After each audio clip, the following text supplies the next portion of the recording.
Hello there and welcome back to the channel. This is Mel's Gaming here with another Red Dead Online video. Now today we did get the masks back at Madame Nazar for Halloween, so I am going to go through and just show all of the different masks and their colour variations very quickly.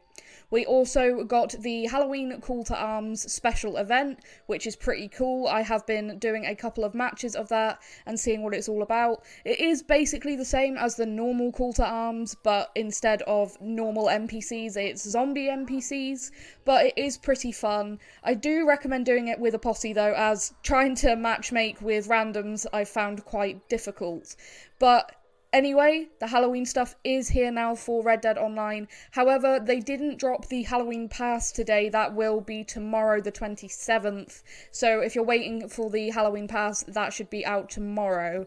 But yeah, it's quite cool to see the fact that they have put the masks back for Madame Nazar. There's some nice ones, some interesting ones, and some really, really horrible looking ones if you're wanting that kind of look for your Halloween outfit. And yeah, it's nice to see that they are actually doing a little something for Halloween, even though it is mostly the same as what we have seen before. These masks definitely have been in online before. They were last year, and it seems to be the running theme. As well as, I should mention, if you did buy all 4 of the quick draw passes, you will get the Halloween pass for free. So if you did do that, I definitely recommend jumping on and making sure you get that pass that you have earned for buying all the other ones. So that should be a really, really nice reward as well as we are moving into Halloween. And it looks like there's going to be some pretty good rewards there as well. So yeah, it's definitely something fun to do over the Halloween period. Honestly, this mask is the worst. I hate the swine mask. It's so gross looking, and it actually says that it's cut from the rotting head of a pig. So yeah, that's definitely the more macabre end of the masks for the Halloween event. But yeah, that's basically it for the masks. They're all very cheap, not costing gold bars or anything, only cash. But now let's move on to actually talking about what they have done for the Halloween Call to Arms. So to actually get access to the Halloween Call to Arms, what you need to do is collect the telegram that will be either at the post office or from your lockbox in camp, so that you get that telegram. And then when you go through to your telegrams, you can go to All Hallows Call to Arms and do the various missions. So we're going to look at the one in Armadillo. Strange Talk in Armadillo has folks petrified. That is a cursed town if ever I knew one. Something darker than hell is coming and they need all the help they can get. Better say your prayers first is all, your friend Jay. So yeah, that's basically what this Call to Arms thing is going to be about. And as I said, I've run through it a couple of times. I haven't gotten to the end yet, so I don't know what the pay is like, but I would assume it's very similar to the normal Call to Arms. As I said, matchmaking with randoms unfortunately has been a little bit sketchy, not getting full teams of players and stuff like that, which can make things a little bit more difficult. But it is basically the same thing. You go through waves of these zombie NPCs and try and get them all down. And as you get through to the higher levels, like level 7 and 8, you'll start seeing snipers and guys wearing armour and the war wagons, stuff like that. It's exactly the same as the normal Call to Arms. So yeah, that was a little bit unfortunate that it is exactly the same. It would have been cool if the enemies did something a little bit different, seeing as they are supposed to be undead.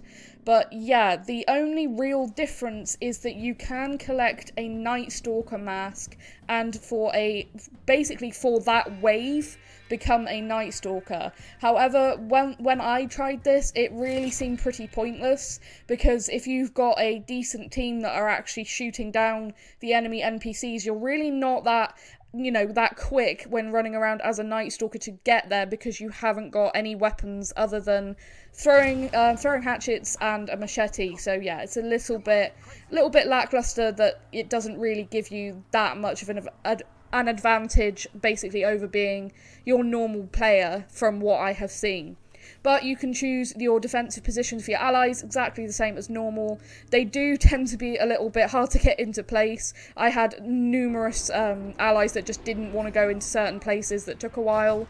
So yeah, that was definitely that kind of a bit of annoyance, but you'll see once you have got the first wave coming on, it will turn to night and you'll have the blood moon and you'll start seeing the enemy NPCs appearing. Most of them are carrying like machetes and bows, but there was a few that had guns, and as the waves went on, there was more that I was seeing with those weapons. Something that I noticed that's really cool, and I will show it a little bit later on, is any horses that the zombie NPCs ride in on or have pulling their wagons will have fire on their hooves, which is a really nice detail. And honestly, the atmosphere of this call to arms is really nice. It's definitely worth playing if you want to get a little bit of that Halloween vibe. But yeah, so you can see here collecting a Night Stalker mask, and you're so limited with what you can actually do. So it's fun, but it's probably a little bit more gimmicky and not really probably the best strategy if you're actually trying to get stuff done. So that is basically going to be it for what's in this video. Let me know down in the comments if you'd be interested in seeing me do a full playthrough of one of these Halloween call to arms. And you can see there, as the wave completed, the Night Stalker mask was removed as well, just to mention. But yeah, let me know if you'd be interested in seeing me go through and do a whole one of these. I have been trying. I got to wave 9 earlier with a team, and then we all got wrecked because I don't think any of us were expecting these NPCs to have the war wagons. But yeah, that's all still in this. And you can see here the horses with the fiery hooves, which is pretty cool. So yeah. Definitely recommend doing it if you want to have some fun.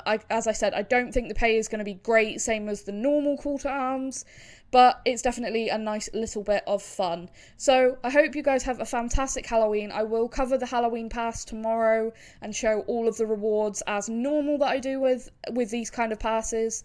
As I said, let me know down in the comments if you want to see a full going through of one of those Halloween call to arms. And that's going to be it. I hope you guys have an awesome Halloween, and I'll see you guys in the next one.